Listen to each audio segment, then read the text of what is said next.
Welcome to Pro Shows, this little bit of the internet where I break down some of the challenging gaming situations to provide some insight and help to you. This time we're going to cover Parrying Takezo the Unrivalled from Ghost of Yotei. And during this video I'm going to be going through 8 segments. The first, how to access Takezo's mountaintop duel. Then we'll look at what makes the fight so difficult. Then I'll cover off Takezo's basic attacks and the effective counters. We'll then look at the more dangerous red glint attacks, and then I'll move on to the final basic attack and counters. I'll then show you a way how you can play Takezo to your advantage. I've then got a section on some more practical things to know about the fight, and finally how I and you can put it all into practice. So let's make a start. Takezo the Unrivalled is a boss that can be encountered quite early on in Ghost of Yotei, as you only need to meet a few requirements. Firstly, you need to complete the Takezo the Unrivalled mythic quest, where at the end, Takezo himself will invite you to the top of Mount Yotei to duel. Next, you'll then make your way to the top of Mount Yotei and equip the 5 Takezo charms that you obtain from the mythic quest. If you've been to Mount Yotei before, simply fast travel to this altar, then make your way up to the ridge, and you'll find a bonfire there waiting for you. If you've not been to Mount Yotei before, when you do actually go, you'll find the bonfire there waiting for you. As for the charms, if you're uncertain as to which they are, I'll throw them up on screen now. But basically, they start with Takezo's charm of. You would have picked these up as you progress through the Takezo the Unrivalled mythic quest. The key part is as you make your way and activate this bonfire, you need to have those charms equipped. However, you do not have to have those charms equipped during the fight. After a short cutscene, Takezo will walk down to a snowy area. Just go down to the area and accept his duel. While this fight is accessible very early on within the game, I strongly recommend you leave until near end game. Takezo the Unrivalled is perhaps the toughest fight in Ghost of Yotei, and without the benefit of health and charm upgrades you get through the game, the fight is going to be a ridiculous challenge, and you'll see why.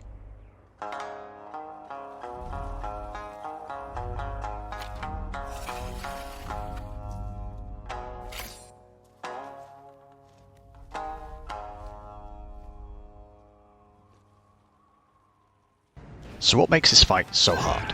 Firstly, Takezo is using dual katanas, and if you've got all your weapons through the game, you'll notice you have nothing as a specialist against dual katanas. Secondly, he is fast, lightning fast, and will cover a lot of ground in a very short space of time. Thirdly, he hits very hard. At the harder difficulties, some hits can take 75 to 100% of your health, so getting one shot is distinctly possible. Reason 4. Takezo has a few red glint attacks that he can use separately or he can chain together into a devastating combo. Reason 5. If you like quick fire weapons, realise in this fight they are a one and done event. This simply means that Takezo learns and will typically not fall victim to it again, so in order to keep using quick fires you have to adapt. Equally, the speed at which he attacks you, you might not get a chance to get it off in the first place. And finally, as if the previous ones weren't enough, as the fight progresses, a blizzard blows in, causing Atsu to get frozen and saps her available health. This, coupled with Takezo's hitting hard, means one-shots become absolutes. So now you know what makes this fight so difficult, but not impossible, so let's make a start and break this guy down. The first attack we'll cover, I call the drop shoulder, and as you can see, it starts with Takezo leading in by dropping his shoulder. This attack covers great distance at great speed and ends with an uppercut with both katanas. But as you will see with a lot of Takezo attacks, you can do them right next to you as well. So let's take a look again in slow motion. Here we see Takezo ducking down and he drops his right shoulder, then slides forward and connects. He'll then follow up with a horizontal slash, of which there are 2 types. One with a single katana, one with dual. His close-up version is exactly the same except there's no slide across the floor. Now I'll show you the timing for the parry. Because Takezo moves and attacks so quickly, you have to be parrying as soon as you see his movement. We'll look at the distance version first. From this distance, it's easier to see when Takezo makes his move. As soon as you see his hat drop down, that's when you're hitting the parry button. And I'll show you again in slow motion. We see his hat drop, and now is when I hit the parry. Let me just pause the action here for a second. If I look at the frame data for this move, for the longer version, Takezo has 31 frames of animation before hitting. The shorter version has 26. If you're running at 60 frames a second, that's roughly half a second before it connects, so you have slightly less to react, which makes the parry on movement so important. We'll do the long version once more in slow motion. We see his hat drop, and now is when I hit the parry. Now we'll look at the short version. As explained with the frame data, with the short version you have slightly less reaction time. At the beginning, most of the time I could just manage a block with the occasional parry, but later in the video I'll show you a tip to simplify that. So let's take a look in slow motion. Similar to the long version, our parry reaction is based on the hat moving. Once again, at the point you see it drop, you hit the parry button. Follow this, and at best you'll get the parry, at worst you'll get a block. Now I mentioned after he does the drop shoulder, he follows up with a horizontal slash. If you were hit or blocked his drop shoulder, you need to prepare for this follow-up. It comes pretty fast, but there's a tale of observation and caution. You see, Takezo doesn't always follow up with a horizontal slash. Occasionally he throws in a red glint attack, and this compounds the difficulty because in a split second you have to choose between parry or dodge. This simply boils down to experience, knowledge and reaction. If you don't see a red glint, wait about a quarter second, then parry.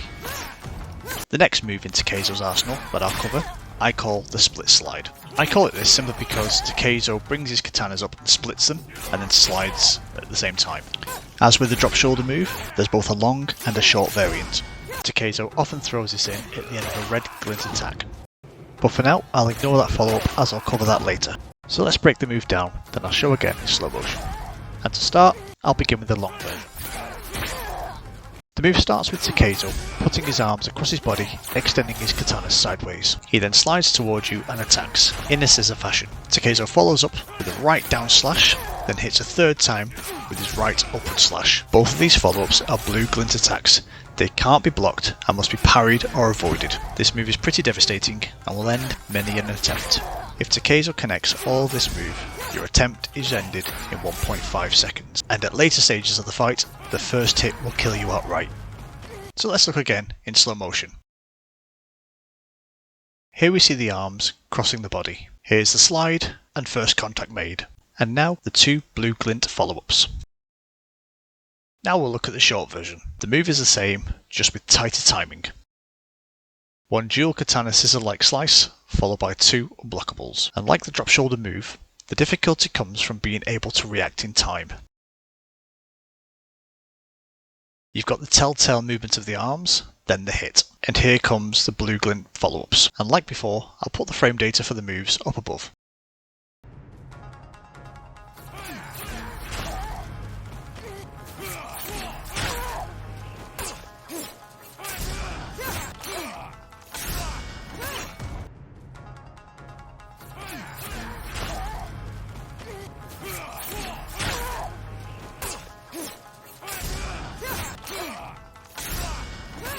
When Takezo's up close, he can perform a quick step backwards, which changes his approach from a short attack variant to the long attack variant. But when he performs his step back, he often comes straight out with an attack, usually the split slide.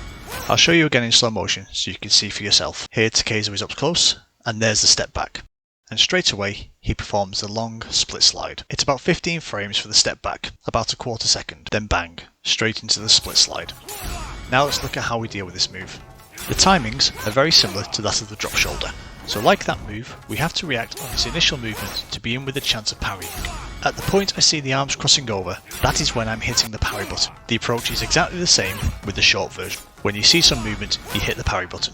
I did find quite often my first reaction to the short version was not quick enough to parry it, and resulted in only blocking the first attack. But if you keep calm and press the parry button with purpose straight after, you can parry the second. And if you miss that and still alive, repeat the parry press again and you can get the third. Here are some clips of me parrying the first, the second or the third hit. It just takes your timing to be off just by a split second to miss one. But staying in the fight with some health is better than losing the fight altogether, right?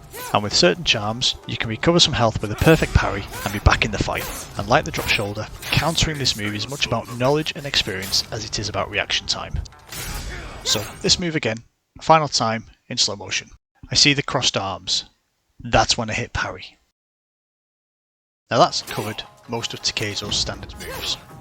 There is one left which I'm leaving to the end of this next segment. The reason for that will become clear later. For now, in this next segment, we're going to be looking at Takezo's red glint attacks. Takezo has at his disposal 3 red glint attacks. Each can be performed independently of each other, or as you'll see later, he can quite happily chain these together into something messy for the player. The first of which I call Red Glint Left, because the first attack comes from his left side.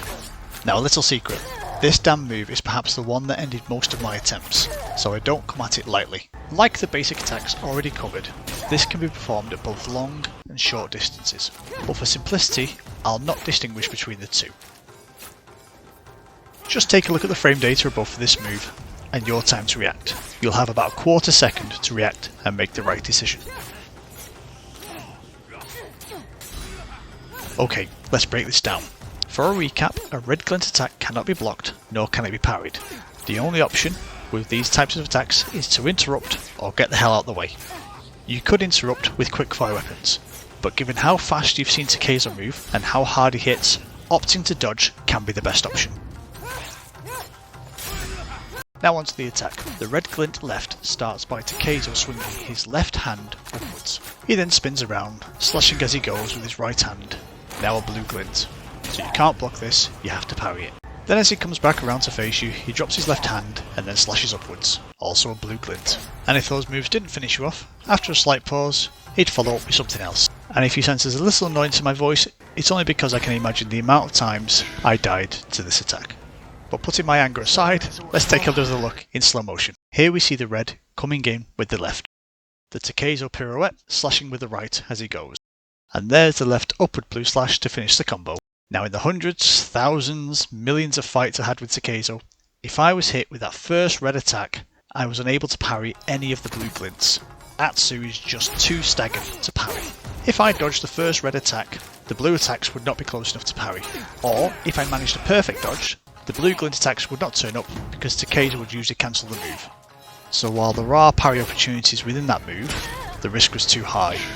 And given that the damage alone from the first hit removes about 90% of your health on hard mode, it's just not worth it. So let's move on to my therapy, which is showing you how to best deal with this particular move. So I mentioned dodging was the best method, but here's another cautionary tale: don't roll. It'll all become clear later on why rolling is such a bad idea. Instead we need to focus on just doing a quick step, which is the dodge button on its own, or a dodge button and a direction. Dodging direction can be quite a personal thing, all depends on your particular natural leaning. I'm left-handed, so I seem to instinctively dodge with direction stick to the left, which however isn't the best way of dodging this move. Dodging with the direction stick to the right will provide a better result, and that's perhaps why I died more to this move than any other. The best method to dodge this, I found, was to perform 3 quick steps. First, direction right, and then 2, direction left. That gets you away from the move. And because I know he follows through this move with the split slide, I'd watch for the katanas to go horizontal before hitting the parry button. If you manage to perfectly dodge the first part, like this, there's no follow-up to parry, and I'll show you the counter in slow motion. There's the red glint, now quick step right. Then quick step left, and then quick step left again. Pause a moment and watch for the katanas, and now a hit parry. This was the best example I could find where I dodged right, but I did mistime the parry and got a block instead. Then it got hit by the second, but then parried the third. I mentioned earlier that dodging left was my inherent leaning, but doing so I always seem to get caught by the very first hit. But I survived and was able to create enough distance to watch for the follow-up. Again, because of the speed, I was only able to get a block with the first, but able to parry the second. So I'll show you the best method once again in slow motion. There's the red glint, now quick step right. Then quick step left, and then quick step left again. Now pause and wait for the follow-up. It might be something you can parry, or it might be something you need to avoid again. Now that's the first of the 3 red attacks covered. The next one I call red glint right. And I call it that because, well, it starts with Takezo's right side. This is another fast red attack that we need to avoid, but let's start by looking at what it does. Takezo starts by making an upward swing with his right katana, which is a red attack. As he brings his right hand down, he brings his left katana down onto you, which is a blue attack. Then with his right katana, brings it down across you, which is another red attack. And like the red glint left move, if this doesn't finish you off, he's going to follow up pretty quickly to do so. The danger this move brings is if you get hit by the first, it's trying to get enough distance to avoid the second or third attack. And like the red glint left, parrying that blue attack in the middle is fraught with risk. That's not to say it can't be done, but in all my attempts, I never managed it once.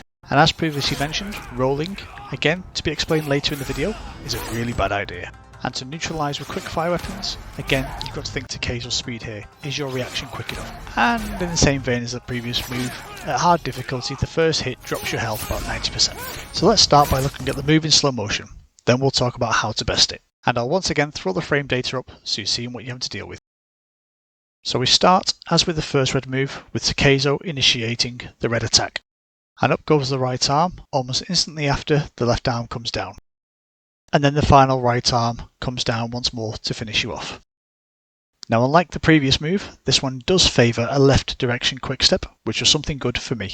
Now because this move is initiated on Takezo's right side, seeing it early is the hardest thing to do. But like the first red move, 3 quick steps will see you safe. As soon as you see that red glint, you have to quick step left, then quick step left again, and left once more. That'll give you enough distance to keep you away from the hits, and then ready for the follow-up. The follow-up usually is a split slide, but could be another red attack or something else. So let's look at the avoid in slow motion. The moment you see that red glint, you quick step left. Even if you get hit, continue to quick step left, then quick step left again. The aim is to avoid all 3 attacks and be ready for the follow-up when you're presented the opportunity for a counter. Or another dodge, because Takezo likes to keep us on our toes. On the note of dodging this move, while putting this video together, I did notice something. In all the hours of footage I have fighting Takezo, I couldn't find a single example where I cleanly dodged this move with quickstep alone. Except for when my timing meant that I pulled off a perfect dodge, which then allowed me opportunity to interrupt his flow, or he just cancelled the move. So I think despite the many hits, the advice still stands. Quick step left 3 times will get you away, even if you get hit. And in doing so, you might time the perfect dodge correctly, putting the advantage back to you without the health loss. The final red move of Takezo's we'll cover, I'll call the red whirlwind. I like to think I have the Ron seal of move naming conventions, but there we go. And unlike the other red moves, this one's telegraphed pretty well. So let's take a look at this move in full, in detail, first at full speed. Then we'll slow it down later. And as previous, I'll show the frame data as well. Takezo starts his move by drawing both his katanas to his right side, and the red glint will appear. He then rapidly slides towards you, and then starts a pirouette, attacking as he goes, and shouts. Then he stops suddenly, and then spins clockwise, but his attacks now have turned into disarming attacks. It's pretty much game over if he disarms you, as every move he does after that becomes red.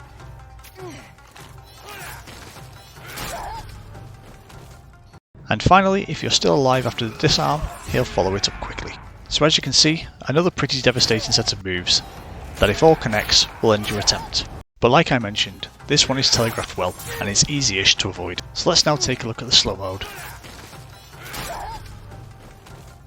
Takezo brings his katanas to his right, this is what you're watching for. There's the burst towards you, and off he whirlwinds. As soon as he lands, he's readying his disarm, which is a low attack. How he knocks that sword out of your hand, I don't know, but I digress.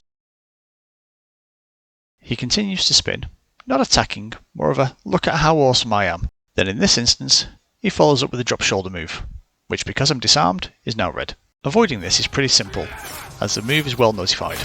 At the point you see Takezo put his katanas to his side, you'll want to be quick stepping left. If you dodge the first attack, it gives you opportunity to get a light attack in, and that sometimes can be enough to disrupt his attack. But even after hitting him, he still might go through with the disarm attack, and you simply have to quick step left again. And after dodging the disarm, give him another light hit. You can disarm Takezo, and he'll fight with one sword, but he'll recover his second pretty quickly. So for the consistency of his attacks, and not to throw in a load of single-handed attacks in, I chose not to disarm him. I mentioned earlier that this move is easiest to avoid, because it's telegraphed so well. Where it becomes a little tricky is where he chains it after something else, and we'll look at those in the next segment. But remember, however he performs this move, the counter is always the same. Quick step left, then quick step left again if he's disarming. Now that we've covered off Takezo's 3 red glint attacks, for the final part of this segment we're going to briefly look at the red attack pairings. Takezo makes things interesting because he can pair moves together pretty swiftly. Moves are not always paired with red attacks, but let's look at the times when red attacks are paired together. This is simply about increasing your knowledge so you know what to expect. A pretty common occurrence is the red glint right into the red whirlwind. Now we have it the opposite way, the red whirlwind into the red glint right. And finally, just for some examples, here's a red glint left into the whirlwind. The counter approach to these pairings is to treat them individually and make the appropriate response to each move, but I am the first to admit the challenge is knowing what's coming next and the reaction time to it. Now we'll move on to the final basic attack, which I call the right overhand, and if you check the title, you'll see it comes with a combo.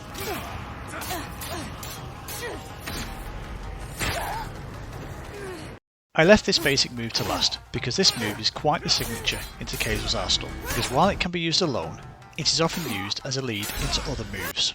You'll perhaps see this one more than any other move in Takezo's armoury.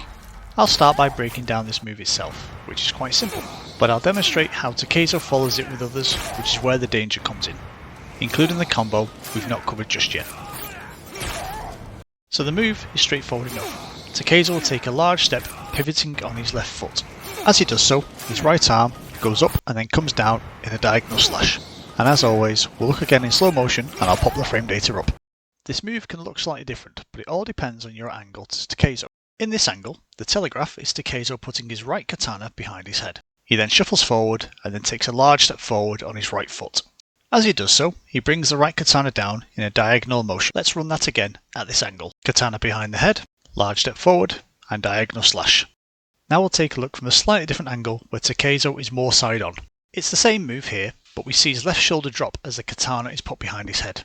That's the main difference. However, from this angle, it looks like it could be the drop shoulder move. He then takes that step forward and makes the diagonal slash. Before we look at how he chains this with other moves, let me show you first how to deal with this. The timing is similar to the drop shoulder and the split slide, which means you're both anticipating and reacting to his movement. This is because, like the other moves, if you were to parry as the weapon almost hits you, as the game explains is the correct method for parrying, you will simply be too slow and get hit. So at the point you see the katana go behind Takezo's head, that is when you need to parry. So just to show again, when I see his katana dip behind his head, that is when I'm hitting parry. This move close up adds a bit more difficulty, simply because of the reduced timing. I find I'm reacting more to the anticipation rather than the move itself, simply because my reactions are not fast enough. Close up, I find I block this move rather than parry it, but the way I see it, anything that stops a direct hit is a positive. If you do get the parry, then there's no need to worry about a follow-up, because there isn't going to be one. But let's cover the bases and show you what you could be in for. I'm not going to commentate over these next few clips, it's just an opportunity for you to see if you can recognise the moves that we've covered so far, while at the same time showing you what could follow up the right overhand.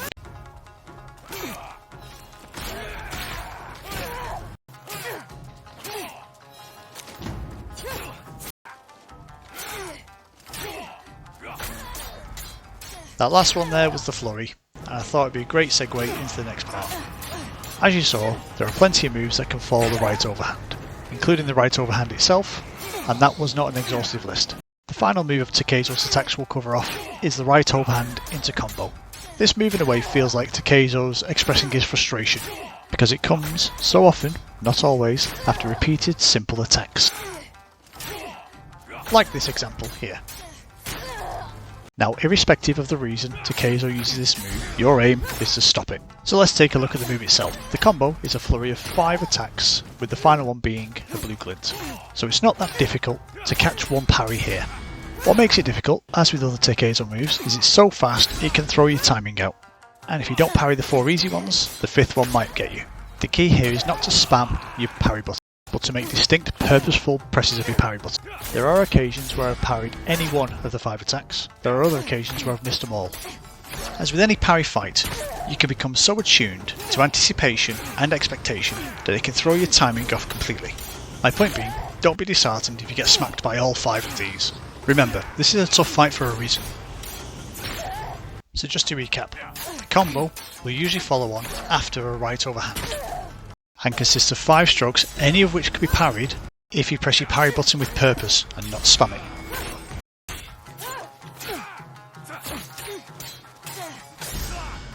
Now that concludes our deeper dive into Takezo's moveset and how to counter each particular move.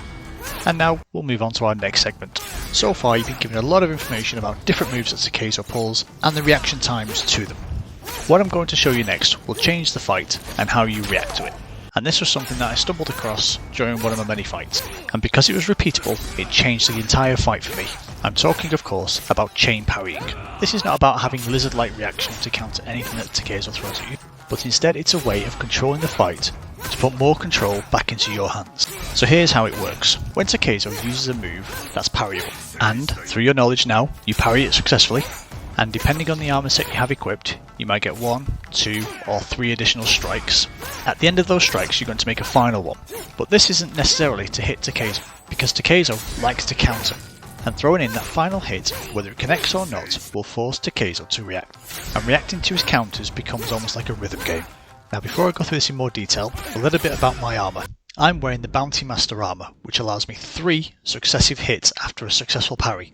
So when during this video I refer to my 4th hit or my 4th strike, you take that as being your final one, because I don't know what armour you're going to be wearing to this fight. So you've seen it already, but for completeness, here's what happens when I do a normal parry with no follow-up. So there's the parry, and 1, 2, 3 strikes. I then wait a bit and then Takezo starts his attack. Now watch what happens when I make a 4th strike after the 3 that come with the parry. Did you see how Takezo reacts with a move of his own? Watch again. He can't help himself. He feels obliged to counter anything you throw at him, and you can use this to your advantage. So why did I say it ends up being like a rhythm game? Because I use the rhythm to pull off subsequent parries. And it goes like this. Parry, and 1, and 2, and 3, and 4, and parry. 1, and 2, and 3, and 4, and dodge like a mother trucker. Because come on guys, this is Takezo. He's not going to hand it to you on a plate. This method can make things easier, but doesn't make it easy. You still have to be observant, because he will throw in a red glint move. But you know how to deal with all them now, right? But this method does a couple of things. It puts the control back into your hands, and with the right charms, it allows you an opportunity to recover health very quickly. And because you know an attack is imminent, it reduces your reaction time, but you're still having to choose the right reaction, parry or dodge. Just a quick pointer on the attack type. During your free hits after a parry, you can use whatever attack type you want, be it a light or a strong attack. But your final attack, the one that triggers Takezo to react, must be a light attack. A strong attack just leaves you too wide open. If the RNG gods are appeasable, you can blow through entire phases of Takezo's fight by just parrying.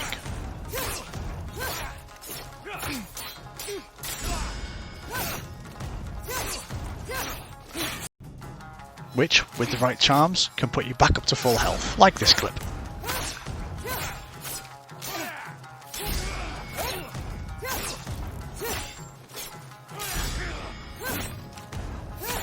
And that is how you can take advantage of Takezo. Now onto our penultimate segment, practical things to know about this fight. These are just general pointers I picked up during my fights with Takezo, and knowledge shared is knowledge gained. Now, you would have heard me repeatedly stating that rolling is a bad idea in this fight. So let's cover that off. And you might be thinking, but Pro's a hypocrite. We've seen him rolling. And yes you have. But that rolling led to my revelation about why it's a bad idea. You see, as demonstrated, Takezo is fast, very fast, and hard hitting. But I may not have mentioned he's also relentless. Now rolling in Ghost of Yotei is quite a good way to get away from incoming trouble.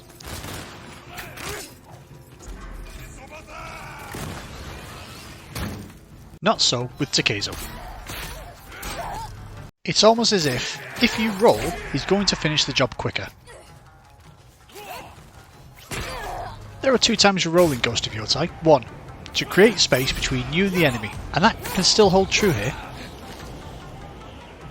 2, to avoid attacks. No, not here. If Takezo is assaulting you, and you roll, 99% of the time, you are not leaving that roll alive. He hunts you down.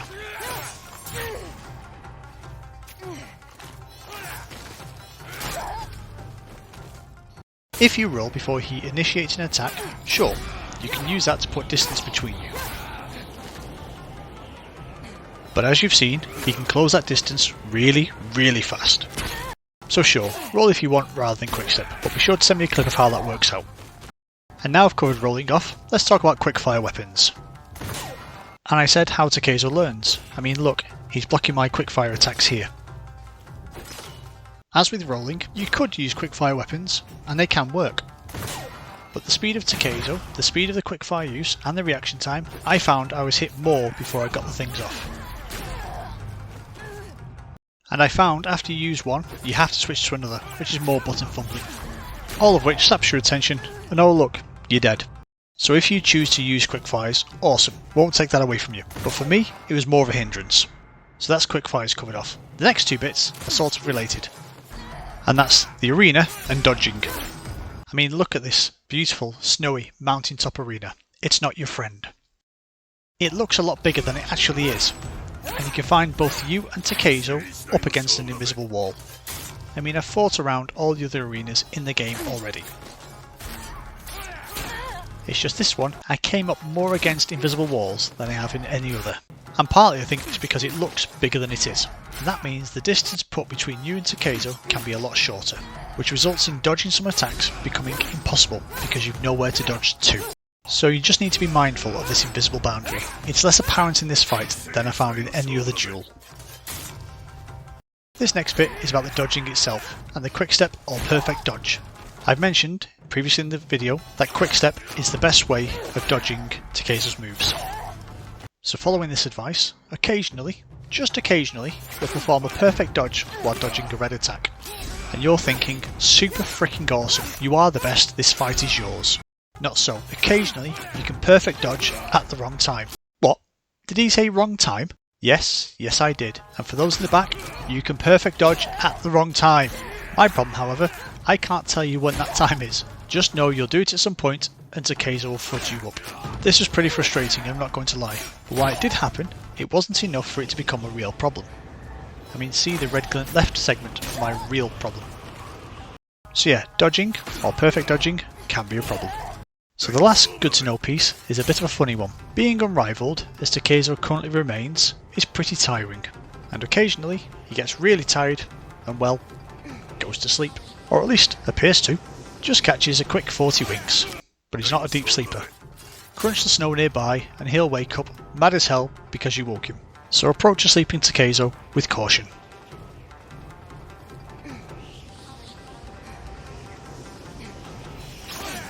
And that's it. All my knowledge has now been transferred to make you the effective Takezo killers. All that's left is to leave you with my victory, where I'll cover my gear and my own specific rules in detail.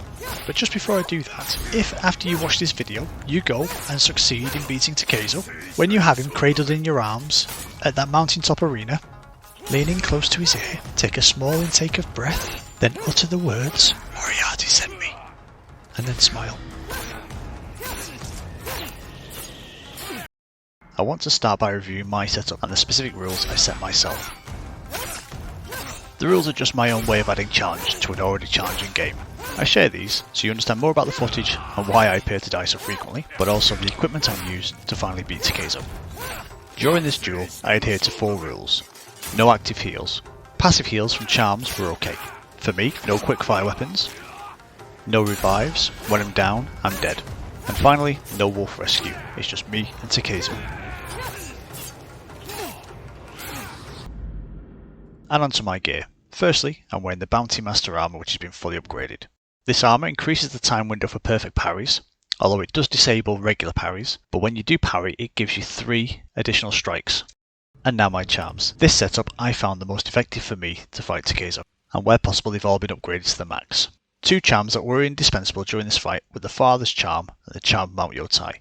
Both return a significant portion of health once you perform a perfect parry.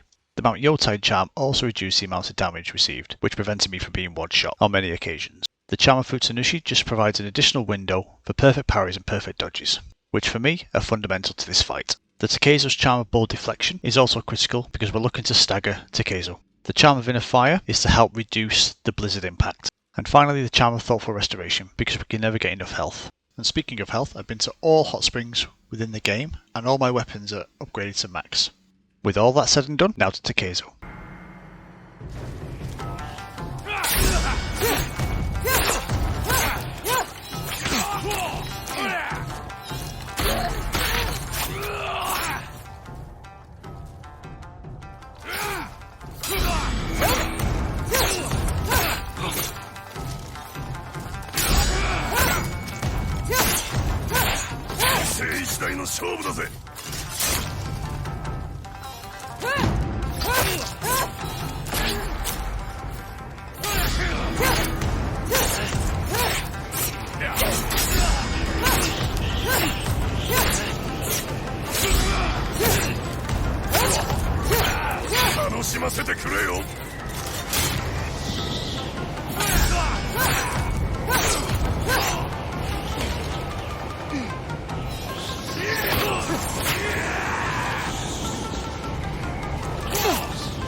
Hey there, thanks for watching. If you enjoyed this video, take a look at the cards for other videos from my channel that you might enjoy. Otherwise, if you're short on time, leave me a like and subscribe, which shows your support, but also lets you know when I put new content out. Equally, follow me on Twitch so you can catch me when I'm live. That's it from me. Until next time, Moriarty out.